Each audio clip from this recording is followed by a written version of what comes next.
Attorney general Irfan Qadir साहब भी हमें ज्वाइन कर चुके हैं। इस अहम फैसले के हवाले से हम उनकी भी कानूनी राय ले लेते हैं। बहुत शुक्रिया इरफान साहब आपके वक्त का। अभी जो फैसला आया है रिव्यू ऑफ जजमेंट के हवाले से सुप्रीम कोर्ट से, आप किस तरह से देख रहे हैं इस फैसले को?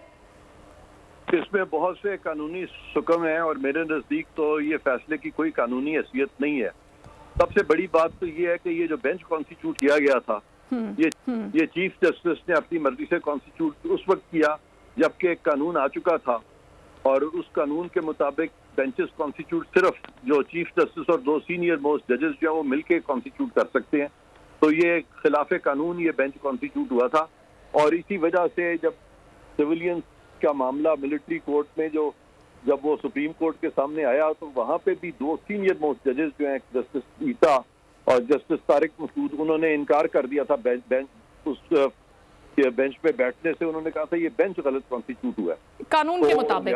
ये वाली कानून साजी के बाद बिल्कुल कानून साजी हो चुकी थी और उस कानून साजी को वो कानून साजी पहले मुअत्तल हुई थी, उसका फैसला आज तक इन्होंने नहीं किया और अपनी तरफ से उसको मुअत्तल किया हुआ जो कोई ये कर भी नहीं सकते मुअत्तल।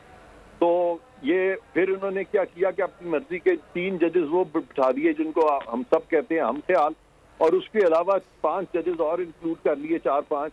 ये वो जजेस थे जो कि out of turn supreme court में आए थे और मरून मिन्नत थे चीफ जस्टिस के, सो इनसे भी कोई ऐसी तवक्को नहीं थी।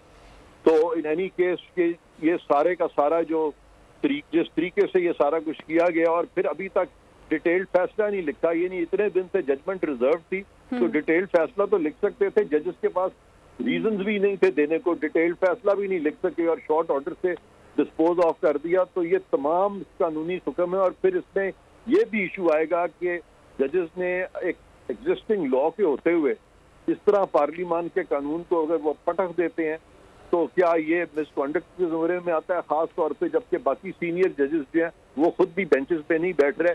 ये भी आने वाले दिनों में एक बहुत अहम इशू उठेगा।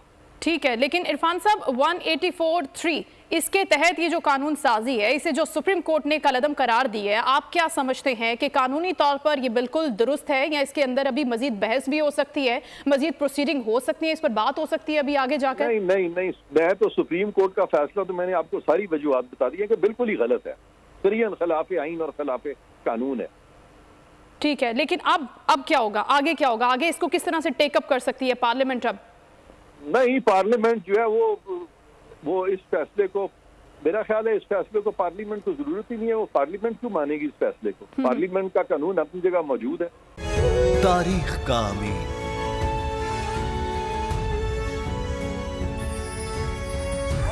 आजादी की अलामत,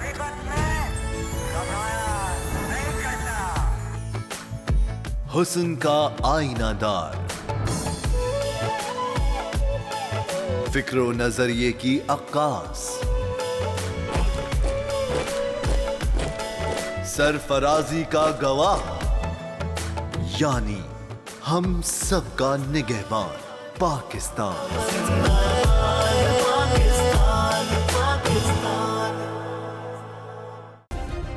सब्सक्राइब करें और बेल दबाएं ताकि कोई खबर रह न जाए।